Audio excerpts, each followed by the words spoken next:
cualquier cosa, el hablar a tantas personas y sobre todo el transmitir tanta información.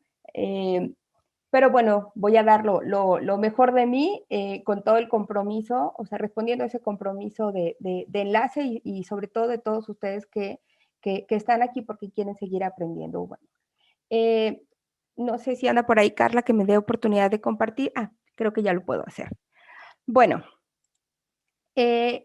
cuando se estaba organizando toda esta cuestión de estas charlas, pues estábamos, una de las propuestas o de las ideas era hablar sobre el lenguaje, ¿sí? Hablar de autismo, no podemos dejar a un lado el lenguaje. ¿Por qué? Pues porque todo el mundo sabemos que es el primer motivo de consulta, ¿sí? Siempre nos llega un niño con alguna condición, con alguna sospecha o evaluación o para ya empezar a trabajar con ellos y resulta que cuando hacemos esta historia clínica o cuando le preguntamos al papá qué es lo que sucede con su hijo, el primer motivo de consulta es, o lo primero cuando abre la boca el papá que te dice es que no habla. O si llega a hablar, dice algunas palabras, o cuando estaba más chiquito empezó a hablar y resulta que ya dejó de hablarlo, ¿no? Creo que esta parte todo mundo la hemos vivido, todo mundo la conocemos, y, y es importante el poder conocer, y consideramos importante el poder conocer qué es lo que realmente está sucediendo en la cabeza de nuestros niños, por qué necesitan una terapia de lenguaje, por qué en algunos sí funciona, por qué en otros no está funcionando. Y sí, consideramos que es importante el poder reconocer y entender el proceso de pensamiento en una persona con espectro autista para a partir de eso poder entender qué es lo que sucede o cómo podemos intervenir en el área del lenguaje. ¿Sí? Ya les mencionaba, es el primer motivo de consulta, habló y dejó de hablar, dice algunas palabras. Hay otros papás que de pronto dicen, es que si mi hijo hablara, sería otra cosa. Si mi hijo hablara, porque es muy inteligente, pero nada más no habla, ¿sí? Pero también esta cuestión hay que entender el por qué. Algunos de ellos ya vienen diagnosticados con nosotros y resulta que es diagnosticado por un neurólogo o es diagnosticado por algún otro especialista y la primer recomendación es que vaya con un terapeuta del lenguaje. ¿Sí? Algunos de ellos se brincan directamente con el terapeuta del lenguaje, pero resulta que no ven esos avances o no empieza a hablar a pesar de que lleva bastante tiempo trabajando en estas terapias. Tenemos, o me gustaría primero considerar algunos profesionistas que se han dedicado a través de la historia a investigar y a describir lo que es el autismo y que cada uno de ellos en diferentes momentos hablaba y hacía referencia importante de cómo eran las peculiaridades del lenguaje en cada una de en estos cuadros tan, valga la redundancia, tan peculiares del autismo, ¿no? Y nos vamos a remontar, por aquí estoy checando un error de dedos porque fue en 1941. Leo Kanner hablaba de los 11 casos, ¿sí? Exponía sus 11 casos y él mencionaba, entre muchas características, que los unía a esos 11 casos, hablaba de características muy específicas del área del lenguaje, y era la ecolalia y la inversión pronominal, ¿sí? Todo el mundo conocemos que la ecolalia es repetir la misma palabra, algunos de ellos repiten la misma frase, ¿sí? Y va de la mano con esta otra característica de la inversión pronominal. Inversión pronominal, hablar, en vez de utilizar el yo, utilizaban el tú, o para referirse a ellos mismos dicen su nombre. 8 de ellos desarrollaron el lenguaje, mientras 3 nunca lo hicieron. También mencionaba Leo Kanner que los que llegaron a hablar no usaban el lenguaje como un propósito comunicativo o lo hacían de una manera unilateral. Hablaban solo ellos. ¿Sí? Y también hablaba y agregaba este punto de la literalidad. Cuando se podía tener un diálogo con ellos, solían ser muy literales en la comprensión del lenguaje. Por otro lado, y más adelante, bueno, encontramos a Lorna Wing. Y Lorna Wing,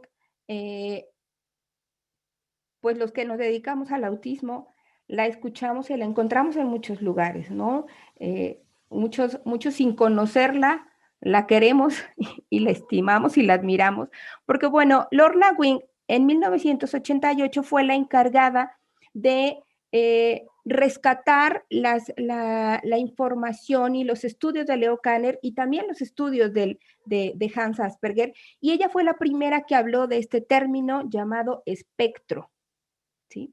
Y dentro del espectro autista, ella hablaba de ciertas áreas que estaban, pues que eran diferentes en el desarrollo de los niños con este espectro, y específicamente en el lenguaje, ella también describía unas peculiaridades, y esas eran la utilización del habla, la comprensión del habla, la interacción y el control de la voz, la utilización y la comprensión de la comunicación no verbal, ¿sí?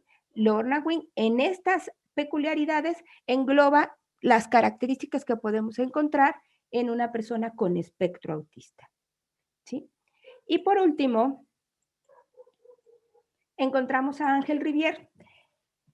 No sé si todo el mundo lo conozca, les platico un poquito. Ángel Rivière, bueno, hay mucha información de él respecto a sus investigaciones sobre el autismo, cómo es que describe el autismo.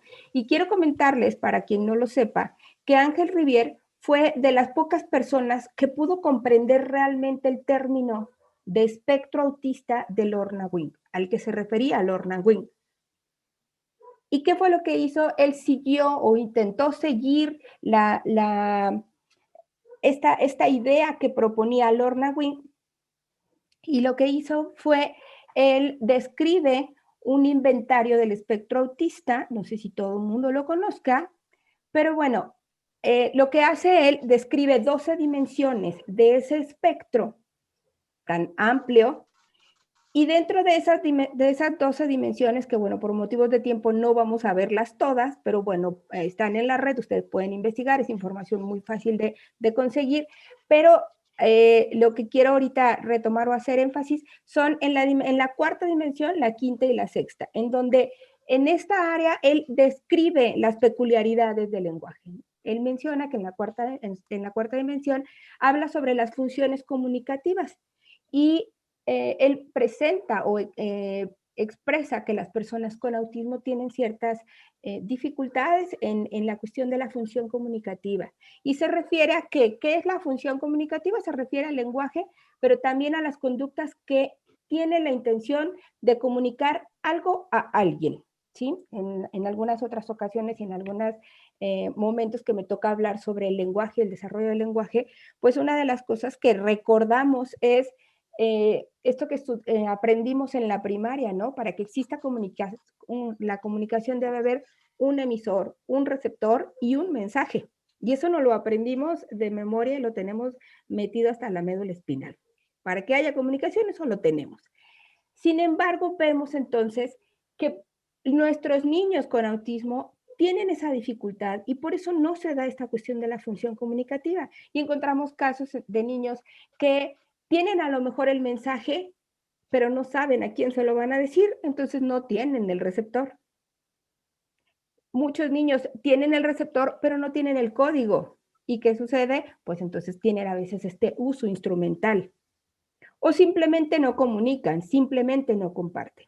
En la quinta dimensión, Ángel Rivière habla sobre el lenguaje expresivo. Y uno de los principales objetivos terapéuticos en esta área, él menciona, que es el desarrollar el lenguaje del niño.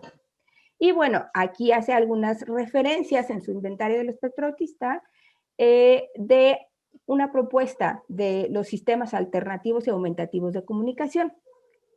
Con esto lo que menciona o lo que deja ver Ángel Rivière es que no siempre el lenguaje oral o el oralizarlos o el que el niño hable va a ser la opción para que se comunique o para que se exprese.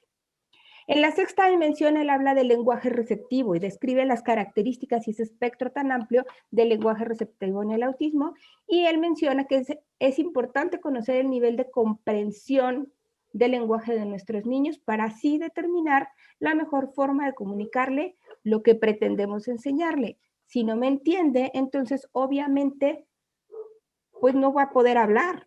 ¿Cómo voy a decir algo que no estoy entendiendo?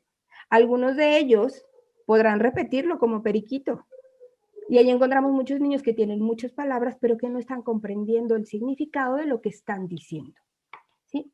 Vemos entonces que a través de la historia se ha hecho mucho énfasis en el lenguaje para poder describir el autismo. Entonces, es un tema de interés en el abordaje de las personas con condición del espectro autista. Y es por eso que en cuanto se dé el diagnóstico, la primera recomendación es, tiene que ir a terapia de lenguaje. ¿Estamos de acuerdo con eso? Sí. Pero ¿cómo debe ser esa intervención terapéutica? Para eso primero tenemos que definir. Nosotros en muchas ocasiones hemos mencionado y tratamos de cambiar esta idea de que el niño con autismo no necesita una terapia de lenguaje, necesita una terapia de comunicación. ¿Y a qué nos referimos con esto? Primero nos tiene que quedar muy claro cuál es la diferencia entre lenguaje y comunicación. Si a nosotros como profesionistas nos queda claro qué es, vamos a poder transmitírselo al papá y al papá le va a quedar bien claro cuál va a ser la intervención adecuada para su hijo dentro de una terapia de comunicación y lenguaje. ¿Sí? El lenguaje, primeramente, ¿qué es? Es un conjunto de signos, tanto orales como escritos, y a través de sus significados se realiza la comunicación. ¿Sí? Tengo que comprender para poder comunicarme. El lenguaje está determinado por un código. Este código será diferente en cada país o en cada comunidad o región. Mientras que la comunicación es el proceso que tiene como fin transmitir y recibir mensajes que puede ser un intercambio de opinión, de información, y una de las herramientas que utiliza la comunicación es el habla, ¿sí? Es el habla como herramienta, no es el objetivo. En resumidas cuentas, el lenguaje implica un proceso de pensamiento en el que se traducen nuestras ideas. Yo ya tengo un proceso de pensamiento y voy a traducirlo a través del lenguaje. Mientras que en la comunicación lleva consigo una intención, un componente social. Si yo no tengo intención de comunicar, pues, o de transmitir algo, evidentemente no voy a comunicar. ¿Sí? Entendiendo esto, si nos queda un poquito más claro esta cuestión de la diferencia entre lenguaje y comunicación, y si por otro lado sabemos que el autismo es un proceso de pensamiento, vamos a reconocer que sus dificultades radican en la socialización y conciencia del otro. Los retos de nuestros chicos serán mayormente enfocados a la comunicación más que el lenguaje oral. Es por eso que encontramos niños con autismo que hablan, que sí pueden decir palabras y que las pueden decir adecuadamente muchos de ellos, pero no lo utilizan como un medio de comunicación. Hay que reconocer que en el caso de personas con autismo, los verdaderos retos no están en el desarrollo del lenguaje, sino en el desarrollo de la comunicación.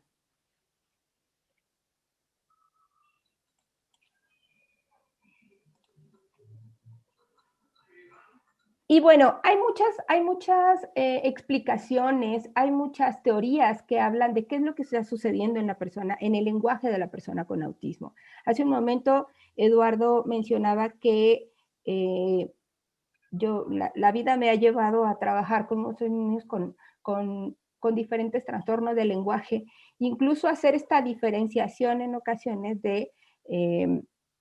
del autismo en comparación con otras condiciones que llegan a confundirse como los trastornos específicos del lenguaje.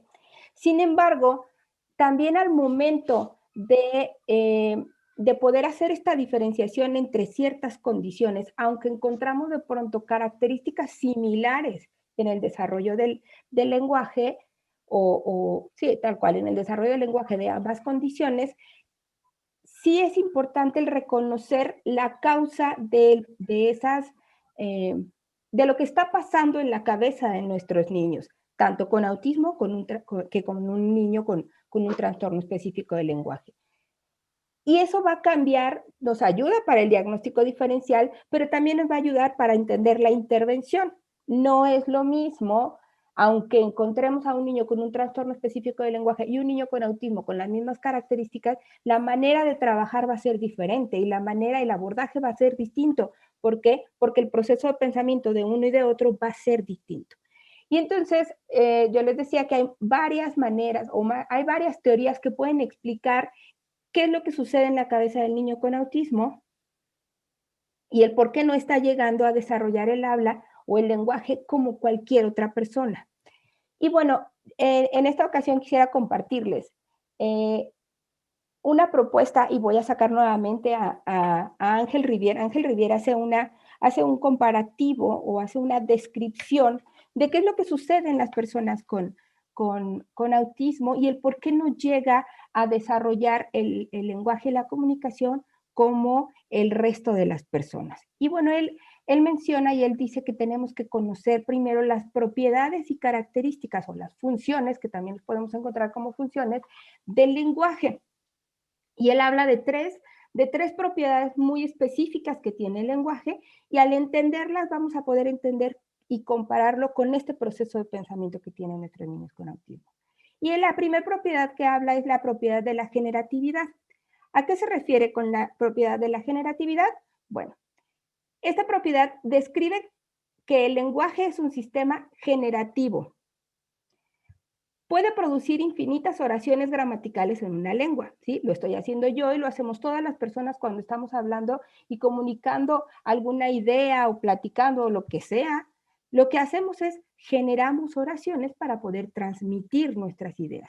La gramática es muy importante, claro, porque si no tenemos una adecuada gramática de acuerdo al código que rige, por ejemplo, nuestro idioma, obviamente no nos vamos a entender. Sin embargo, también menciona esta característica llamada generatividad, dice que no se trata de una memoria de oraciones, sino de un manual para armar oraciones que se llama gramática. ¿Sí? No es que las personas vayamos por la vida aprendiéndonos las oraciones, guardándolas en la cabeza y entonces cuando las necesito, por ahí saco mi oración. No, no nos aprendemos las oraciones. Lo que hacemos es utilizar, tenemos nuestro recurso de palabras y tenemos la facultad de poder ordenar las palabras para poder transmitir una idea, ¿sí? Las personas con autismo tienen dificultades en el manejo de la gramática interna. Ellos no tienen, o más bien, no, eh, tienen que recurrir a un sistema para almacenar oraciones como si fueran palabras y utilizarlas en ambientes contextualizados. Este manual que se menciona anteriormente para poder armar, ellos no lo pueden hacer. Ellos, ¿qué es lo que sucede? Tienen tan buena memoria que lo que hacen es aprenden de memoria esas oraciones.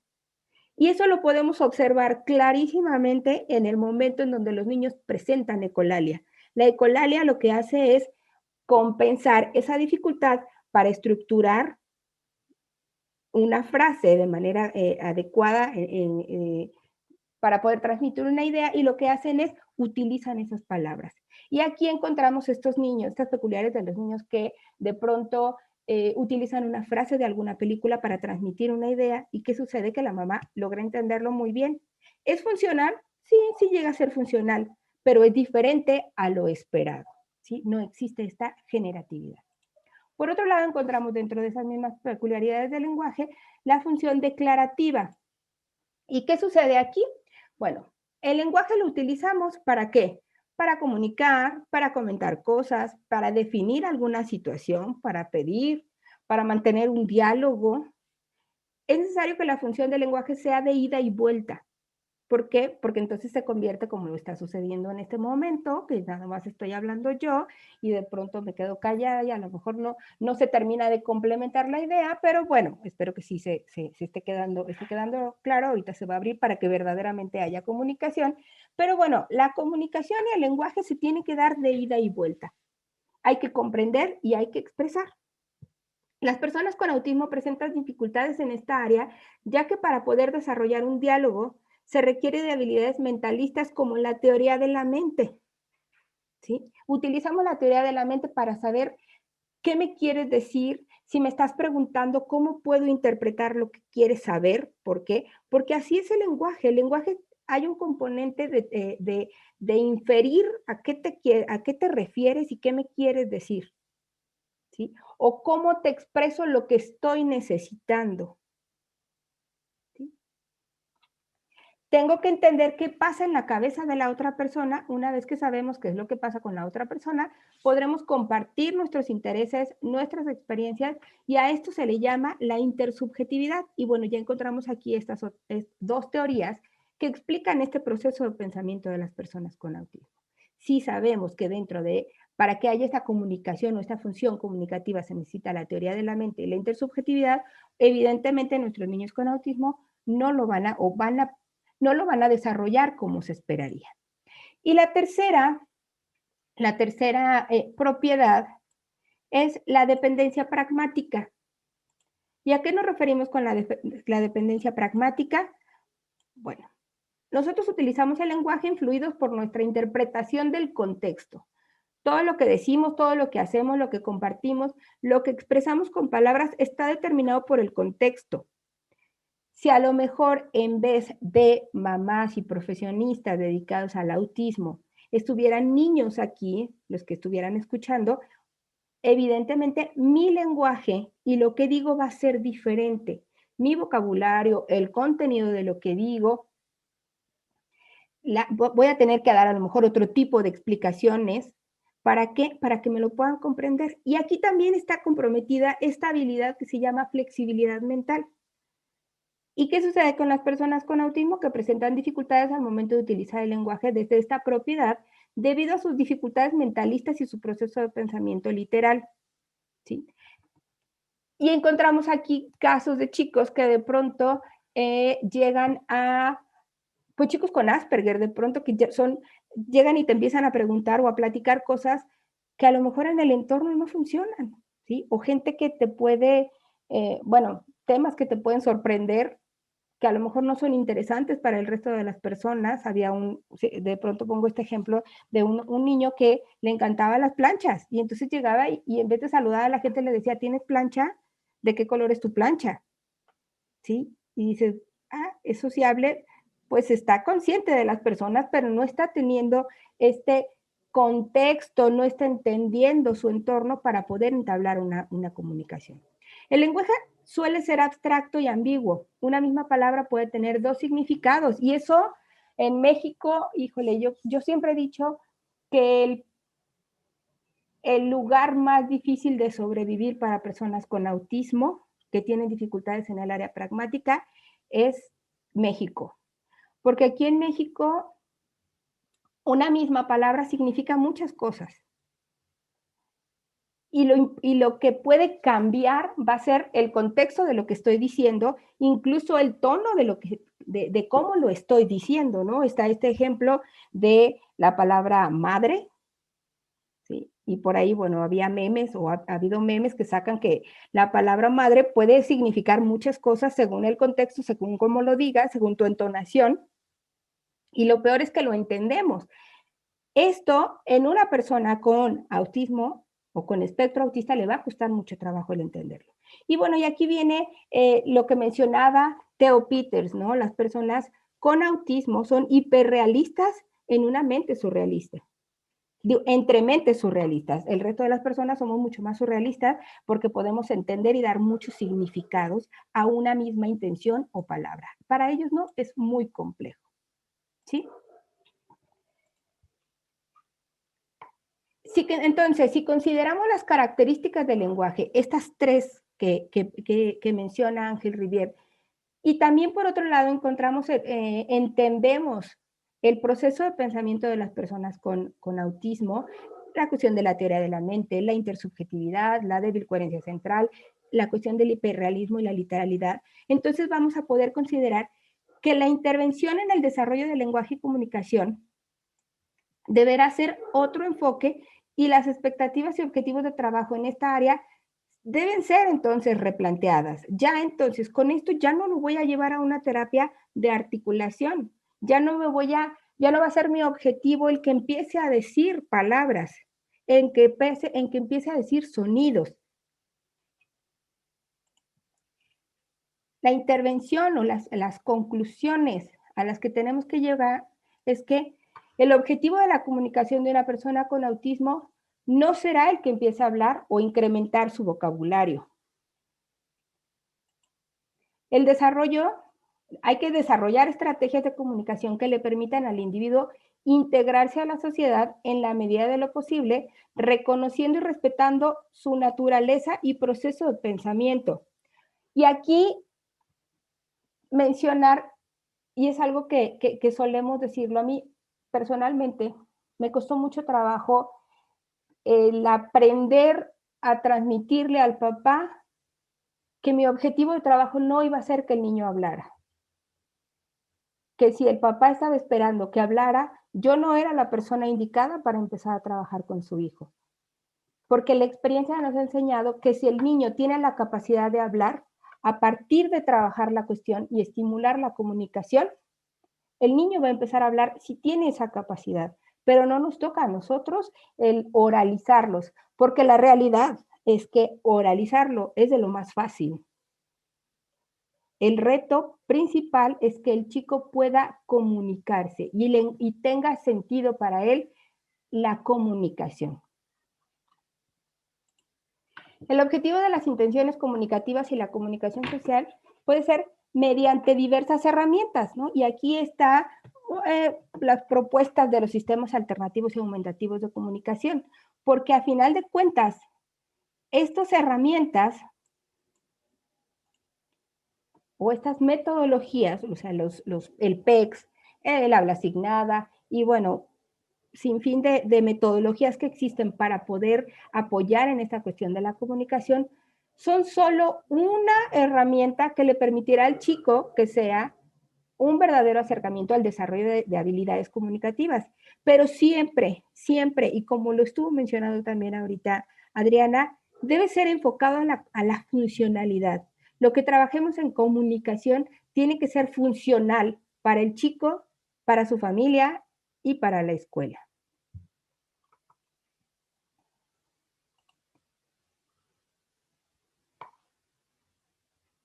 Bueno, pues agradecerle, damos espacio para preguntas. Eduardo, ¿andas por ahí?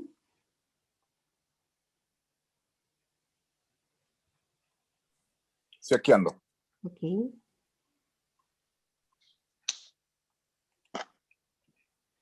Bien, agradezco.